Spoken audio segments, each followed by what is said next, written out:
I'm trying to think of how I want to tell the story because there's a lot of different angles, because I'm old, man. It's like a Me long too. story. I just said 43, bro. Oh, yeah. We were at the same age. I'm 42. Yeah, we young. Go. Yeah, that's what I tell them. But it's like, you know what's funny, man? So it's like, I grew up on the south side of Chicago. I got sent away to military school. My dad had his own business the whole time, right? And, you know, he was struggling, trying to figure it out, you know, while I was young. You know, he ain't have a high school degree. He was an orphan. He ain't know his parents, none of that shit, right? And so we grew up like super poor. But I went to military school. I got sent away. And what happened was when I was in high school, his business started to take off, man. This is after like 16 years, right? Like 16 years of hard work. Like most people give up after year one, month one. You know what I'm saying? But he kept at it for 16 years and then it started to work. And by the time I graduated from high school, the homie was making $3 million a year. Man. Yeah. But then, and adjusted for inflation, this is like 2000 when I graduated. So adjusted for inflation, that's about $8 million in today's money. Easy. Yeah. So then I went to college, right? I went to Howard University. Okay, dope. Right? And by the time I graduated from college, he had lost all the money. And not only did he lose the money, he was like in debt and shit, right? Because he used the money to do shit, put down payments on it, and he had big overhead. He was a bunch of debt, and then he killed himself. No. Yeah. So even though he had got rich, I didn't experience any of it, right? Because I was gone. Right. You know, I knew it happened, right? And that's the key. Like I knew it happened. Yeah. But I didn't, you know, I was still a kid. I didn't experience, but I knew that he did it, right? So he killed himself when I was like in my early 20s, right? And I was like, damn, I was 24 exactly. And it was right before the recession in 2008. Yeah. So it's like the family's all fucked up because he left like a big like financial mess. Sure. I had to take care of my mom, my sister, my sister's kid, like help support my grandma. You know, I'm like the man of the house as a young man, right? And I got to dig us out of this hole that we in. And make matters worse, the fucking economy collapses. Like these young kids, they don't understand 2008. They be complaining about today's economy. I'm like, no clue. Right. Yo, the unemployment's at a 50-year low right now. The CPI report came out like last month saying that, you know, inflation's only like 2%. The stock market's hitting all-time highs. Right.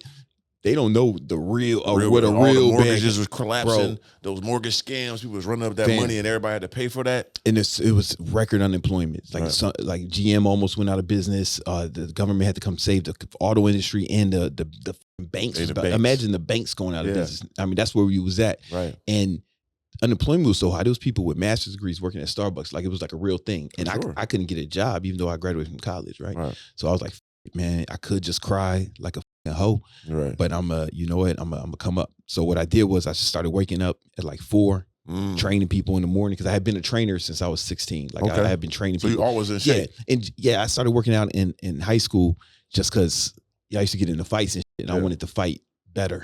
Damn right. Right? Like other they get into it for girls or whatever. Be a fish. It's like no, I wanted to fight more. Right. And but funny thing, I didn't have to fight once I got bigger. Like, you know, funny how that works, right? Of course, that's people how don't it works. You. Yeah. Anyway, and I grew a little bit too, so I was taller. Helps. You know, man, you tall. That's great, right? And but anyway, I had been a trainer, so like, and I trained people all through college. So I was like, I'm gonna train people in the morning. Then I had a job as working security at the Prada store, in Soho. So I would shower at the gym. I would shower at the gym in Harlem, and then go work security for 8 hours, just standing, right? Then after that, I worked for a moving company, right? So and that was 5 days a week. And on the weekends, I woke up and I trained people, right? And then I managed, same. Then I managed a restaurant in Queens. I was like the weekend manager at this barbecue restaurant in Astoria, Queens. And these was like 12, 14-hour days for years, bro, like 2 years, like during the whole recession. But yo, remind you, it was during the recession, right? And my father killed himself. But because I put in the work, man, I was able to, I made like 6 figures both years. Right. You know what I'm saying? Just hard work. Just put yourself in a sink or swim, fly or die situation. Well, life put me in that. I didn't choose that. Of course, you know what I'm saying? Yeah, the world did. But you didn't, let that crush you. You actually fought back against the wall. Most people that got that in them is gonna survive and do even better. And that's like a message that I want, a lot of people to hear, especially people come from our background, right? Because Facts. I'm familiar with your story from watching your interviews. And it's like great. you can outwork it. You know, like whatever circumstances you in, you can outwork it. You know what I'm saying? So I don't want to hear all that. No excuses. You know, like unless your daddy blew his brains out and right before the financial the global financial collapse. Right. Chill out, man. I don't want to hear that. You know what I'm saying? And Don't be real. a punk. You got your whole family to depend on you. That's a fact. And you took that broad, you know what I'm saying, situation put on your shoulders as a man should. Yeah. It makes you great though. Exactly. Right. And but what I learned from that, it was like, okay, if I can do that during these difficult times, what else could I do? Right. Right. You know, it was difficult. I ain't gonna say it was easy. Hard right. It was super difficult. And, you know, it was a lot of sacrifice, you know, like I wasn't out partying, wasn't chasing girls, you know, I was just fucking head down working. And I was like, all right, bet. Here's what I'm gonna do. What if I start training people online? And that was like a fucking crazy idea. What year was this? So when I had this idea in like 2009. Yeah, that's early. We was like, so the people who were doing it around that time, we were the pioneers. Mm-hmm. I don't want to say I invented it, but I was definitely in the first class. One of the ones, brother. Yeah, I was one of in that class. And then you know, there was nobody teaching it, right? There was no books on it, right? It was new. It was a new frontier. So, you know, I just started figuring out it slowly but surely over years. I was able to start making enough money to quit one job. Then I quit another job. And then, you know, I just kept the weekend jobs. And then I was just only train people in person. But then I got to the point where I could just do it all online. Yeah. And then just start really taking off. And, you know, over the course of the years, right, I built it up to like a multi-7-figure business, just training people online. And now I teach other people how to start their online fitness business too. Yeah. That's legendary. I mean, through the whole sequence of that, you know, all I'm hearing is relentlessness. I hear perseverance. You know what I'm saying? Persistence. That's a fact. Doing what others don't want to do. The 4 a.m. Yeah. You know what I mean? The multiple jobs. Yeah. Doing the job. I'm out there security man. Oh, I'm goofball. I'm working security for all the rich people. Goddamn bad bitch walk in with a bag. I'm the security man. Yeah. Like who the f want to do that? I do. I want some money. Mm-hmm. So like people just want to be glorious, want to be the Brandon Carter now. Yeah. But are they willing to do the 14 hours, the 4 a.m, and your dad dying during a recession to be this person? You know what I'm saying? It's like I wasn't above nothing. You know what I'm saying? So like sometimes I talk to dudes and they say, oh, I'm broke. I ain't got no money. I can't get a job. And I just like, yo, man, you can get a job. You just may not get what you want. You know, I wish it was like Uber or something back then. I could have just drove Uber all day. Crazy. Right. But we ain't even had that. Right. You know, so it was, you know, I worked security. I worked for the moving company. Like that was difficult. That's the worst. Who the f want to move? You don't want to move your own. I got to move your bro. Oh, damn. Bro, I'm telling you, man. And it's like, I'm just not, like, if I had to right now, I'm mop floors, you know, to support my son or my family. Like, if it came down to that, I'm mop floors. I do whatever, you know what I'm saying? Like,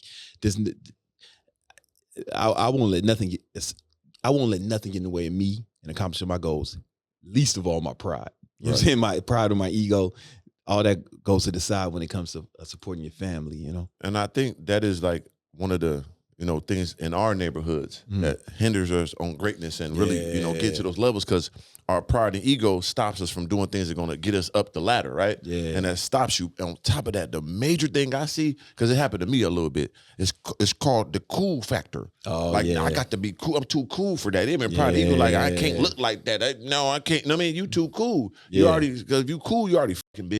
Yeah. You already, you know what I mean? But you don't want to, you getting over by being broke. Yeah. You know what I'm saying? Sleeping at his houses.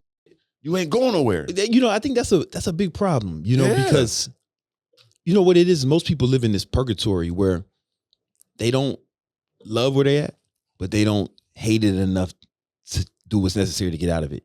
You get what I'm saying? Yep. So it's like, you know, if you broke in the United States now, you still living better than like kings from like hundreds of years ago, right? You got air conditioning. Come on, man. You got all the entertainment you want on your phone. You know what I'm saying? You can eat whatever you want, like, you know what I'm saying? Whatever. And it tastes delicious. So good. You know what I'm saying? Got all the good poison. So that you eat a burger with all the good extra poison in that, it tastes scrumptious. If a king wanted some wine, he had to have somebody ferment some shit. Go kill the cut her throat to get the wine. You understand me? He had to really take a life. They was killing for salt, brother. Yeah. Killing villages. Yeah. To take the salt from them. Spices. Oh my God. Yeah. And you complain about That's what I'm saying. It's like, so, but what it does is it makes you comfortable. right? Because you can.